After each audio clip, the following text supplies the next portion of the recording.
चलो क्या पढ़ा, न्यूमेरिकल करा रहे थे? इलेक्ट्रिक फील्ड का एक और न्यूमेरिकल लिख लो, उसके बाद चलते हैं आगे। रिवीजन किया करो, याद रहेगा। चलो क्वेश्चन लिखो। If the source charge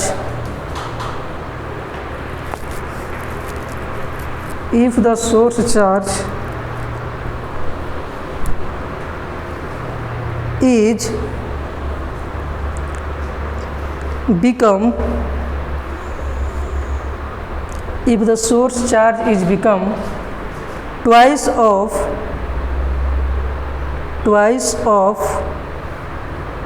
original value and the distance between source charge and test charge, original value के बाद and distance between source charge and test charge become half of original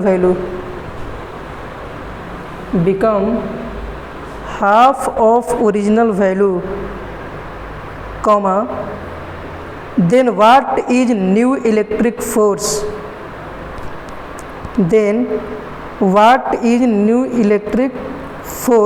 वही electric field, bracket में consider, आपको नई electric field find करना है, bracket में consider initial electric field E, original value को छूट गया क्या जी? हाँ, फिर से रिपीट कर देगा, देखो। Original value and distance between, अच्छा हाफ ऑफ ओरिजिनल वैल्यू के बाद, then what is new electric field. ठीक, कल मैंने आपको इलेक्ट्रिक फील्ड समझाया था। E इजकल टू आपका इलेक्ट्रिक फील्ड वेक्टर क्वांटिटी है, तो इसको एरो लगाएंगे, और KQ डिवाइडेड बाई क्या बताए थे? R²। ये था हमारा electric field due two point charge. ठीक है, electric field due two point charge क्या आया था? KQ divided by R²। ठीक, तो इस फार्मूले पर रखिए और सॉल्व करिए, कितना न्यू इलेक्ट्रिक फील्ड आएगी। नई इलेक्ट्रिक फील्ड आपको कितना मिलेगा यदि चार्ज, जो सोर्स चार्ज है उसको डबल करेंगे और बीच का डिस्टेंस हाफ करेंगे।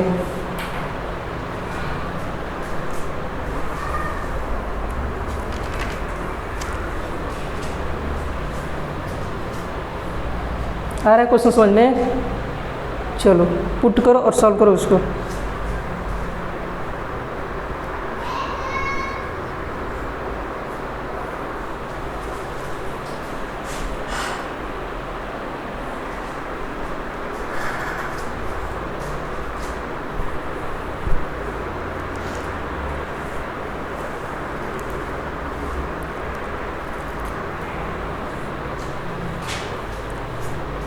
कितना आ रहा है?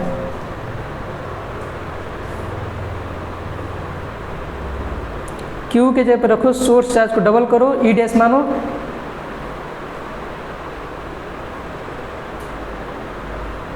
और R को आधा करो, R/2 का होल स्क्वायर। सॉल्व करो अब। KQ डिवाइडेड बाई R² होता है फार्मूला, तो अब इस Q को जो सोर्स चार्ज है ये डबल कर रहा है, तो Q2Q में बदल जाएगा और ये R आधा हो जाएगा, R/2 का होल स्क्वायर। 2 टाइम कितना रहा है? 8, हाँ सही है, 8KQ डिवाइडेड बाई R²। देखो यहाँ इलेक्ट्रिक फील्ड जो है आपका, हाँ देखो E डैश जो होगा वो K होगा और ये 2Q हो जाएगा, और R को जब आधा करेंगे तो नीचे R² और 4 ऊपर चला जाएगा।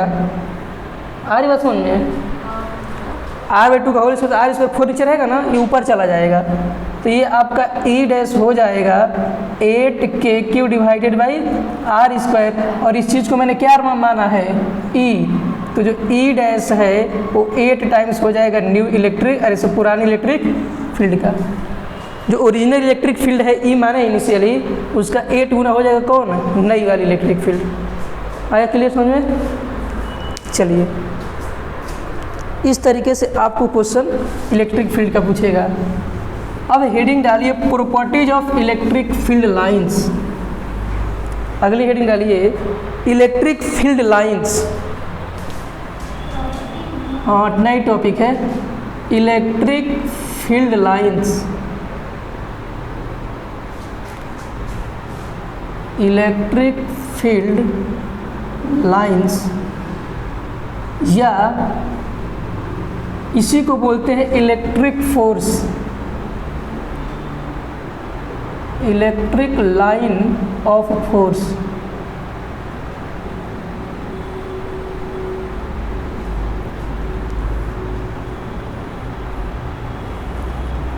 ये नया टॉपिक है इलेक्ट्रिक फील्ड लाइंस या इलेक्ट्रिक लाइन ऑफ फोर्सेस। आया एस लगा दिए, फोर्सेस की बात करेंगे, इलेक्ट्रिक लाइंस ऑफ फोर्सेस। चलिए पहला हम लोग पढ़ते हैं, इसमें क्या है प्रॉपर्टी वाइज पढ़ते चलते हैं केस बना के, ठीक ना। मैंने कल आपको बताया था, जैसे देखिए यहाँ समझाते हैं आपको, जैसे इलेक्ट्रिक फील्ड आपकी ई है तो इसका मतलब क्या है था K Q divided by R square, ऐसा फार्मूला आया था। मतलब यहाँ आपकी जो इलेक्ट्रिक फील्ड ई है ये इन्वर्सली प्रोपोर्शनल किसका है, आर स्क्वायर का। तो अगर मैं इसका ग्राफ बनाऊं तो यहाँ पे क्या लेंगे, ई वर्सेस आर का ग्राफ लेंगे। किसका ग्राफ लेंगे, ई वर्सेस आर का। तो ई वर्सेस आर का ग्राफ कैसा बनेगा, ऐसे बनेगा, बनेगा कि नहीं बनेगा। अच्छा ये जरा देखो यहाँ कैसे क्वेश्चन बनाया जा सकता है एक और, अगर अपने दिमाग से सोचो, अगर ई वर्सेस आर का ग्राफ अगर ऐसा है तो अगर एग्जामिनर आपसे क्वेश्चन करता है कि आप ग्राफ बनाइए लेकिन E versus 1 divided by R square का ग्राफ बनाइए,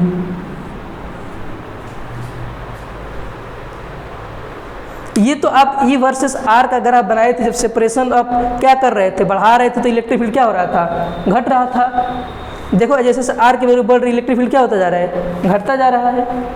केस हमारा क्या मैंने एराइज किया आपसे कि अगर इस आर को मैं हाफ आर स्क्वायर कर दूँ 1 बाई आर स्क्वायर, तब आपका ग्राफ कैसा बनेगा, इसका उल्टा हो जाएगा।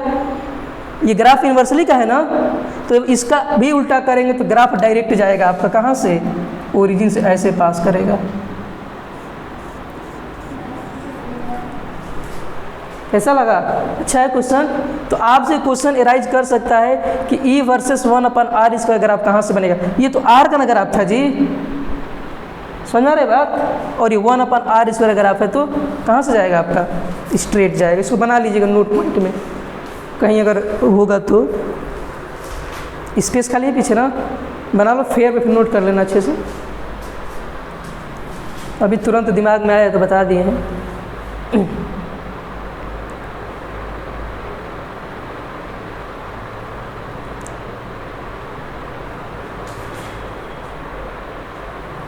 कहीं से कुछ मिस्टेक नहीं करना है, हर टॉपिक से जैसे जैसे क्वेश्चन आपके बनाने की पॉसिबिलिटी हैं, आप हर चीज़ को पढ़ते चलिए।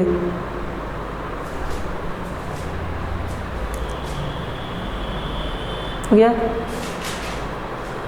मिटा देना। देखो अब क्या है, इलेक्ट्रिक फील्ड लाइंस पढ़ेंगे। क्या पढ़ेंगे, इलेक्ट्रिक फील्ड लाइंस। तो सबसे पहला जो हमारा मान लेते हैं, जैसे मानिए ये हमारा एक प्लस चार्ज है, क्या है, प्लस चार्ज है। तो मैंने आपको बताया था कि ये प्लस चार्ज अपनी चारों तरफ क्या प्रोड्यूस करता है, इलेक्ट्रिक फील्ड। क्या प्रोड्यूस करता है, इलेक्ट्रिक फील्ड। अब उस इलेक्ट्रिक फील्ड को दिखाने के लिए हम लोगों ने एक इमेजिनरी लाइन माना। क्या माना, इमेजिनरी लाइन, कि पॉजिटिव चार्ज के द्वारा इलेक्ट्रिक फील्ड किधर होगी और निगेटिव चार्ज के लिए इलेक्ट्रिक फील्ड लाइंस किधर होगी। तो एक इमेजिनरी एक आपकी इलेक्ट्रिक फील्ड लाइंस जो है ये आपकी इमेजिनरी लाइंस है। कैसी लाइंस है? इमेजिनरी लाइंस है। हम लोग इमेजिन करते हैं, क्या करते हैं? इमेजिन क्या करते हैं कि ये जो पॉजिटिव चार्ज है इस चार्ज के द्वारा जो इलेक्ट्रिक फील्ड लाइंस है वो कहाँ जाएगी? दूर जाएगी। कहाँ जाएगी? दूर जाएगी, अवे जाएगी, ऐसे। फिर ऐसे आपका मतलब यहाँ से क्या समझ में आ रहा है आपको कि जो इलेक्ट्रिक फील्ड लाइंस हैं वो पॉजिटिव चार्ज से कहाँ जाएंगी? आपका अवे जाएंगी। कहाँ जाएंगी? अवे जाएंगी। समझ आ रहा है? तो अगर ये पॉजिटिव आपका चार्ज है तो इस पॉजिटिव चार्ज के द्वारा इलेक्ट्रिक फील्ड लाइंस कहाँ रहेंगी? अवे जाएंगी। अगर यही आप नेगेटिव चार्ज का केस लेंगे तो ये टुवार्ड्स आएंगी इसी के तरफ। समझ आ रहा है? हाँ, ये प्रॉपर्टी है आपका इलेक्ट्रिक फील्ड लाइंस का कि जो इलेक्ट्रिक फील्ड लाइंस आपकी इमेजिनरी लाइंस होती हैं और पॉजिटिव चार्ज के द्वारा इलेक्ट्रिक फील्ड लाइंस इससे दूर जाएंगी और नेगेटिव चार्ज के द्वारा इलेक्ट्रिक फील्ड लाइंस इसके तरफ आएंगी। बात समझ आ रहा है?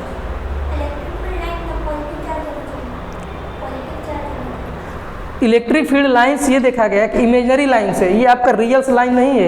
एक इमेजिन किया गया है कि जैसे पॉजिटिव चार्ज है तो ये अपने चारों तरफ क्या प्रोड्यूस किया? Electric field. उसी इलेक्ट्रिक फील्ड को रिप्रेजेंट करने के लिए इन्होंने लाइन ड्रा किया। क्या किया? लाइन। तो इन्होंने माना कि अगर पॉजिटिव चार्ज है आपका तो उसके द्वारा जो इलेक्ट्रिक फील्ड लाइंस होंगी वो बाहर की तरफ अवे जाएंगी और अगर निगेटिव चार्ज है तो उसके तरफ आएंगी। बस इतना प्रॉपर्टी है इसका। कोई डाउट है अब? तो पहली प्रॉपर्टी केस लिखिए तब फिगर बनाइएगा। लिखिए द इलेक्ट्रिक फील्ड, पहला प्रॉपर्टी लिखिएगा, केस फर्स्ट उसको बना लीजिएगा। लिखिए the electric field in a region, the electric field in a region can B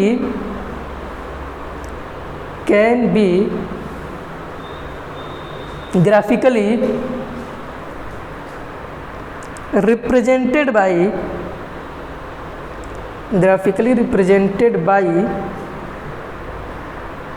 drawing certain curves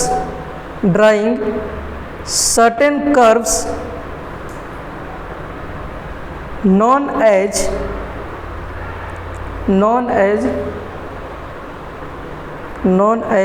lines of electric force OR हो गया इलेक्ट्रिक फील्ड लाइंस। छूटा नहीं है कुछ? बोलना छूटा होगा तो बोल देंगे फिर। Electric field lines full stop. नीचे लिखिए उसी का, इलेक्ट्रिक फील्ड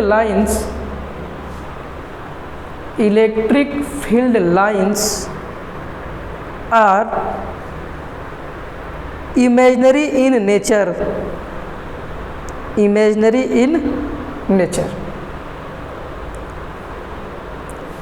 हो गया? अब इस फिगर को बनाइए।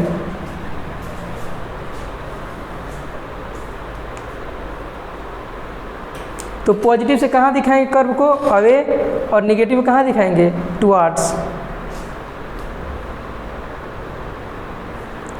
ये है आपका away from positive charge,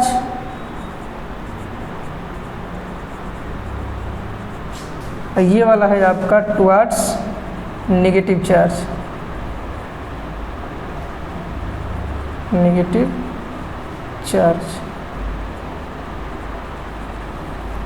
electric field lines, और ये है आपका इलेक्ट्रिक फील्ड लाइंस।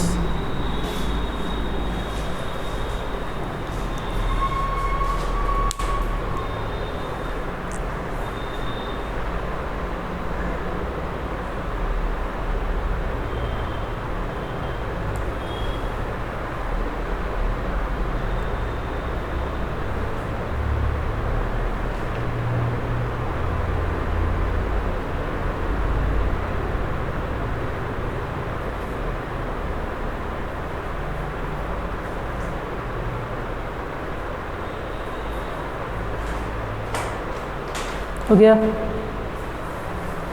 अब ज़रा देखो यहाँ आपके एनसीईआरटी में फिगर बनाया है दोनों, ये जो दोनों फिगर हैं ये आपके एनसीईआरटी में बनाया है। फिगर बनाया कैसे है मैं आपको समझाता हूँ। वो फिगर आपको समझ में नहीं आएगा जो बनाया है फिगर, मैं इस इक्वेशन से आपको इस लाइन को बताने का प्रयास करता हूँ, ठीक है? आप लोग समझने का प्रयास करिएगा। देखिए इसको मिटा देना, हो गया है सबका। देखो यहाँ एनसीईआरटी में क्या क्या है, एनसीईआरटी की बुक्स में इसी फिगर को वो कैसे बनाए हैं जरा उसको देख लेते हैं ताकि आपका डाउट क्लियर हो जाए फिगर के केस में। जैसे देखिए मान लीजिए हमारा ये पॉजिटिव चार्ज है, क्या है? पॉजिटिव चार्ज है, ठीक है इतना। अब ये आपका जो इलेक्ट्रिक फील्ड है क्या है? इलेक्ट्रिक फील्ड ये इन्वर्सली प्रोपोर्शनल क्या है आपका? आर का है, मतलब डिस्टेंस जैसे जैसे बढ़ेगा वैसे वैसे इलेक्ट्रिक फील्ड लाइंस क्या हो जाएगी? घटेगी। तो अगर मान लो ये इलेक्ट्रिक फील्ड लाइन अवे जाएगी, पहले इतनी जैसे जैसे डिस्टेंस बढ़ाएंगे इलेक्ट्रिक फील्ड क्या होती जाएगी? हाँ? जैसे जैसे डिस्टेंस बढ़ेगा वैसे वैसे इलेक्ट्रिक फील्ड लाइंस क्या होती जाएगी? कम होती जाएगी।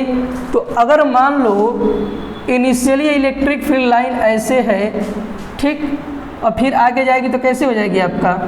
इससे थोड़ा सा कम होगी, हाँ, फिर इससे थोड़ा सा क्या हो जाएगी? कम हो जाएगी। समझ में आ रहा है?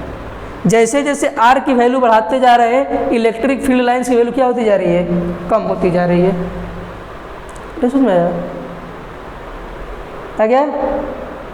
कोई डाउट है? देखो जैसे जैसे हम आर से मतलब इस चार्ज से आर की वैल्यू बढ़ाते जाएंगे इलेक्ट्रिक फील्ड की वैल्यू क्या होती जाएगी? कम होती जाएगी। तो पहले इतना था, फिर इतना, फिर इतना, जैसे जैसे दूर जाएंगे हम इलेक्ट्रिक फील्ड की वैल्यू, इलेक्ट्रिक फील्ड को ना इलेक्ट्रिक फील्ड लाइन से रिप्रेजेंट कर रहे हैं। तो ये एरो बता रहा है कि इलेक्ट्रिक फील्ड लाइन पहले यहाँ पे इलेक्ट्रिक फील्ड इतना है, फिर इतना है, फिर मतलब जैसे जैसे आर की वैल्यू बढ़ाते जाएंगे इलेक्ट्रिक फील्ड आपकी क्या होती जाएगी? घटती जाएगी। अब कुछ डाउट है? चार्ज के पास अपनी खुद की इलेक्ट्रिक फील्ड होती है, तो सेम ही डिस्टेंस पे होगी ना, तो उसका डिस्टेंस कैसे बना सकते?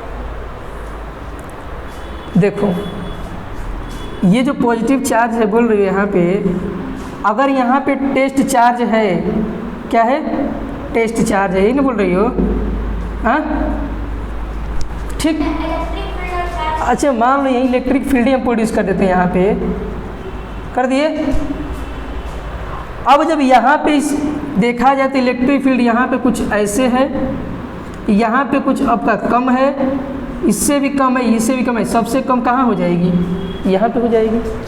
मतलब जैसे जैसे आप आर की वैल्यू अगर बढ़ाते जाए, अगर यहाँ से आप मान लो कि इतना डिस्टेंस आर है, इनिशियल का डिस्टेंस कितना है? इतना है कि नहीं है आर?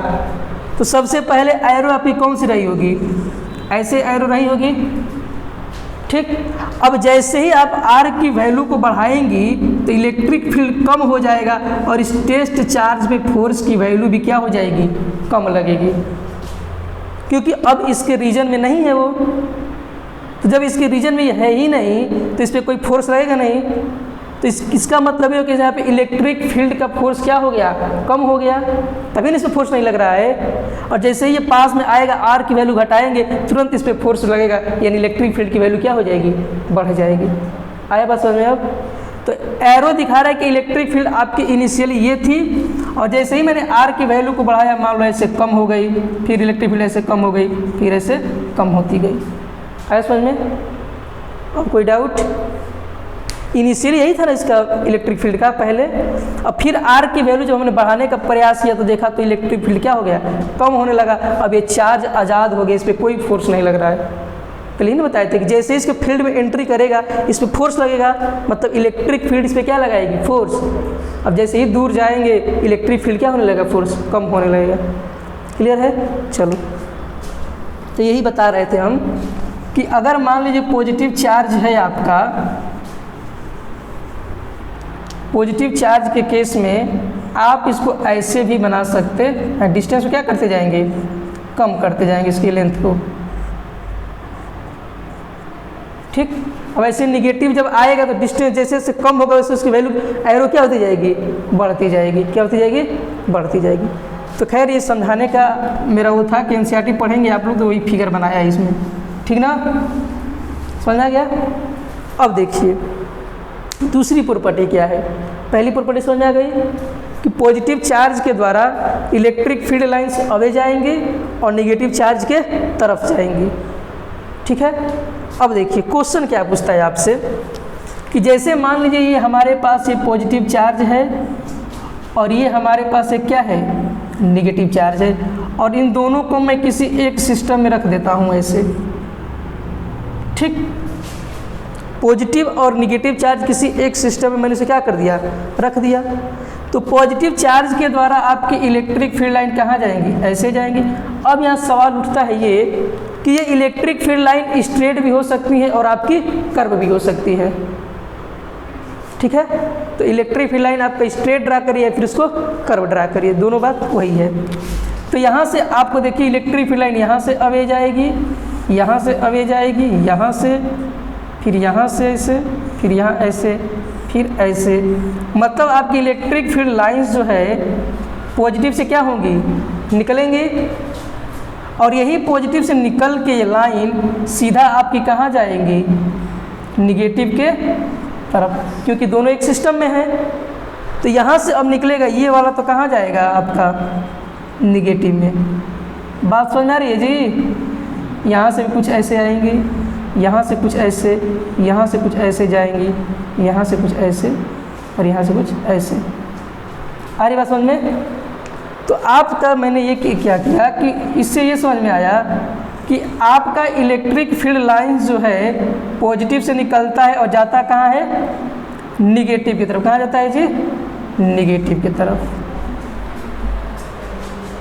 समझ आया कि 10th में पढ़ाया गया होगा आपको। हाँ, इलेक्ट्रिक फील्ड लाइंस आपका यहाँ से निकलेंगी पॉजिटिव से और कहाँ एंटर करेंगी, निगेटिव में। कहाँ एंटर करेंगी, निगेटिव में। अब देखिए यहाँ पे अगर इसके किसी भी कर्व के पॉइंट पे अगर मैं एक टेंजेंट ड्रा करूँ, क्या ड्रा करूँ, टेंजेंट,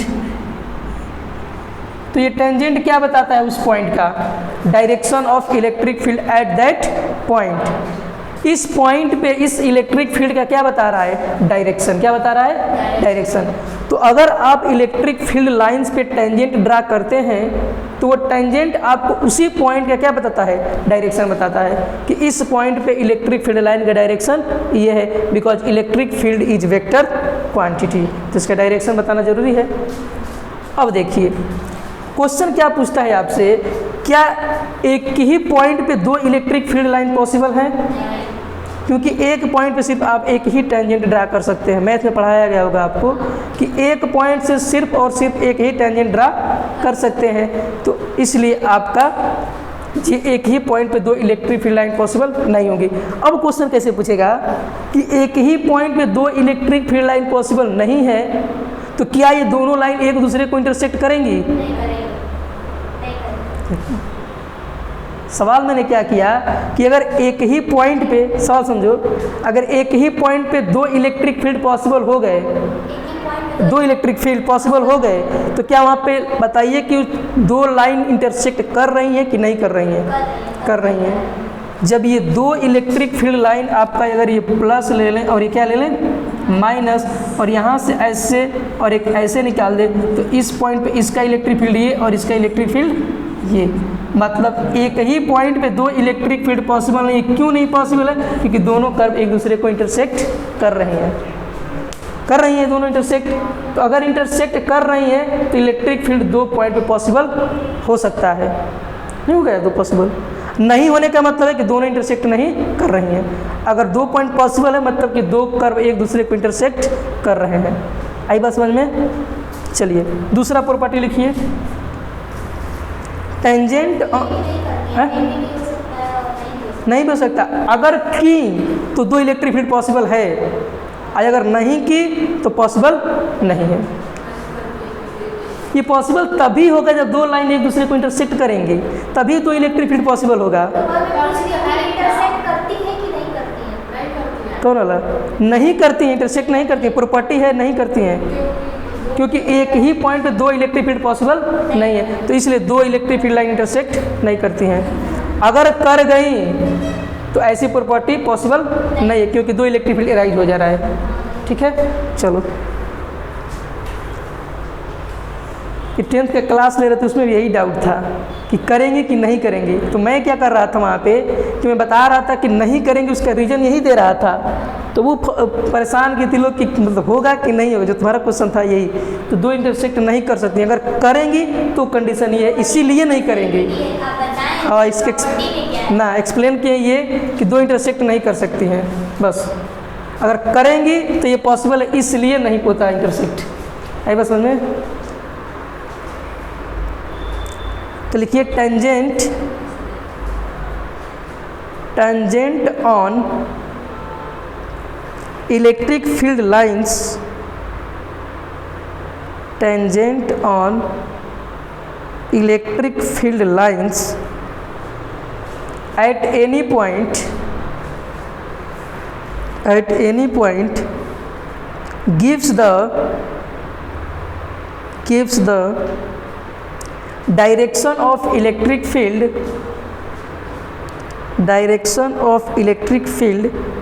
at that point। और फिगर बना लीजिए इसको।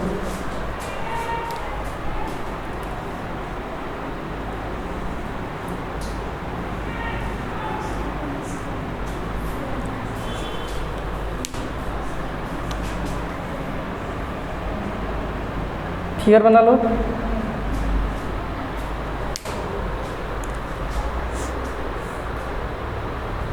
तो इलेक्ट्रिक फील्ड लाइंस आपका पॉजिटिव से निकल के कहाँ जाएंगे? नेगेटिव की तरफ।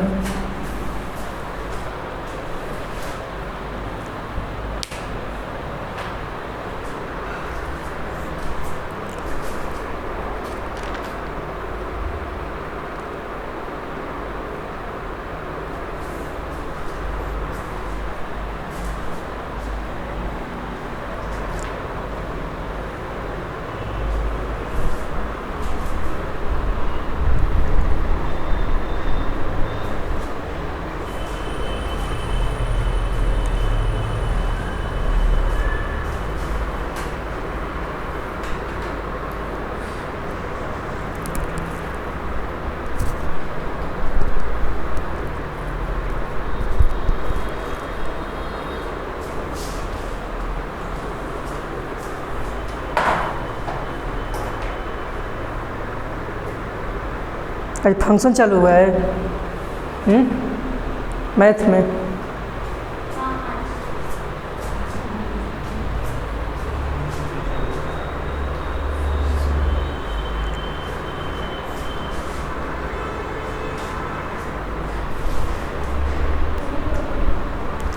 लिखवा दी ना पूरा? चलो तीसरी प्रॉपर्टी लिखो। इलेक्ट्रिक फील्ड लाइंस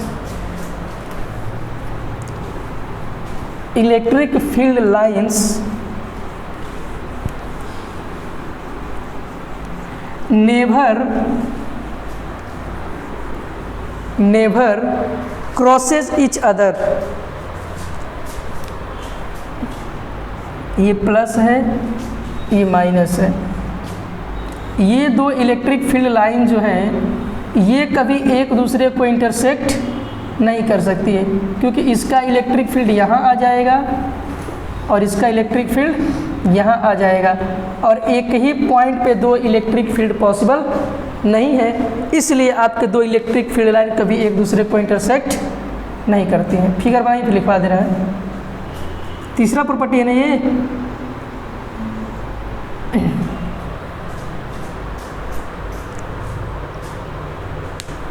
हो गया? लिखिए नीचे। If they do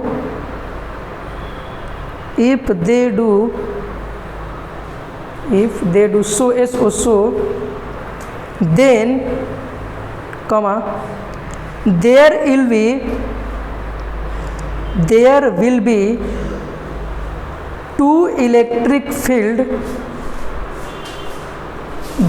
be two electric field at a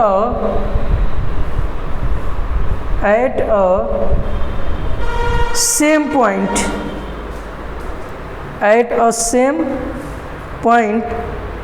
as shown, आपको दिखाया गया है as shown, which is not possible, आपके एक ही पॉइंट पे दो इलेक्ट्रिक फील्ड लाइन पॉसिबल नहीं है और इसलिए आपके दो इलेक्ट्रिक फील्ड लाइन कभी एक दूसरे को इंटरसेक्ट नहीं करना चाहिए। आया क्या समझ में? चौथा प्रॉपर्टी लिखिए।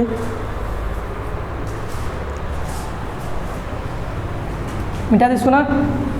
चौथा लिखिए, electric field lines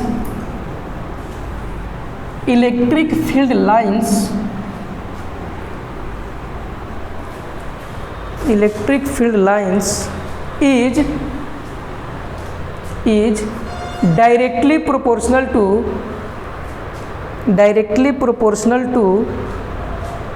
magnitude of charge।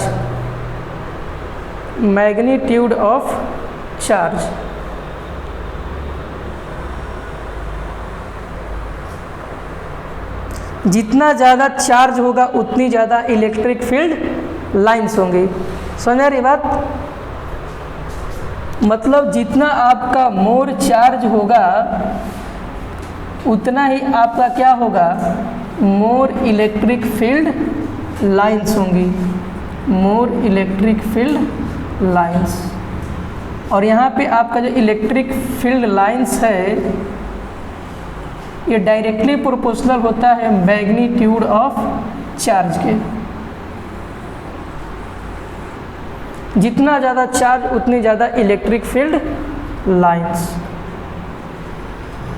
ठीक, अगर देखिए यहाँ पे, अगर ये मान लीजिए यहाँ पे मैंने एक +2Q चार्ज लिया है और यहाँ पे मैंने लिया है, आपको ले लेते हैं मान लीजिए 4Q चार्ज। ठीक, तो इससे कहेगा कि आप इलेक्ट्रिक फील्ड लाइंस ड्रा करिए। तो अगर मान लीजिए इसके द्वारा आपने 5 इलेक्ट्रिक फील्ड लाइंस ड्रा किया, कितना? 5। तो इससे तो अधिक ही होगा इसमें, क्योंकि इसका चार्ज की संख्या क्या है, अधिक है। तो यहाँ पे कितना लेते, 10 लगवाना देते हैं।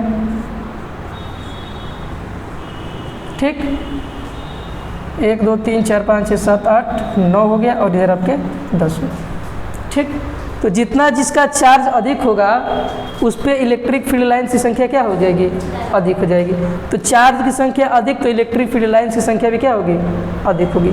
आप समझ आ रही है? चलिए क्वेश्चन लिखिए अब।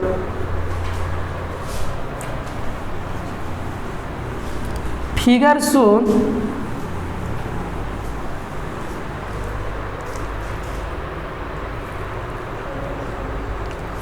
शोन, फिगर आपको बनाया है, ये हमारा Q1 है और ये हमारा +Q2 है। ठीक, Q1 आपका Q2 -Q2, प्लस नहीं दिया इसको। और यहाँ से इलेक्ट्रिक फील्ड लाइन कहाँ जा रही है, ऐसे जा रही हैं और ऐसे।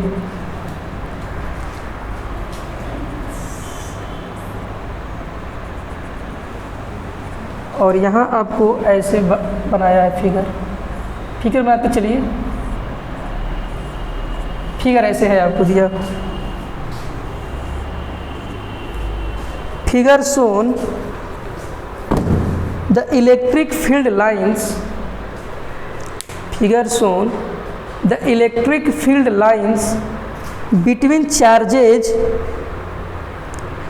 charges Q1 and Q2, between charges Q1 and Q2, which of the following is true? Which of the following is true?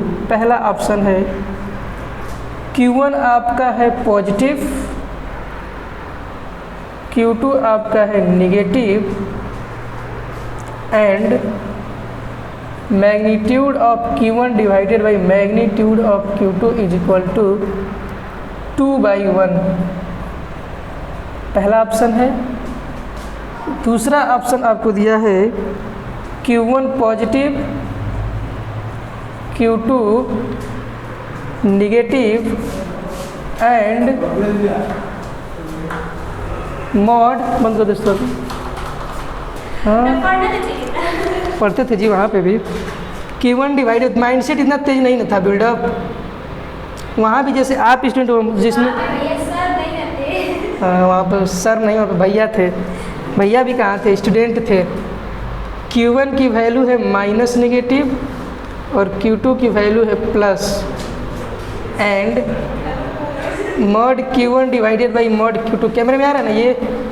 आ रहा है कैमरे में? Q1 and Q2 is equal to 1/2 और ऑप्शन डी है आपका Q1 negative Q2 positive and Q1 divided by Q divided by 2। चलिए बताइए कौन सा ऑप्शन है? सेकेंड वाला।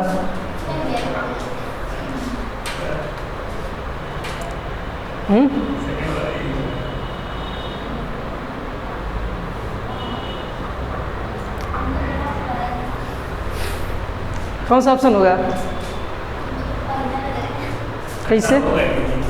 क्यों नहीं होगा पहला? क्या है उस बदले में पहला नहीं होगा? Q1 आपका पॉजिटिव है, सही है क्योंकि अभी जा रही इलेक्ट्रिक फील्ड लाइन्स।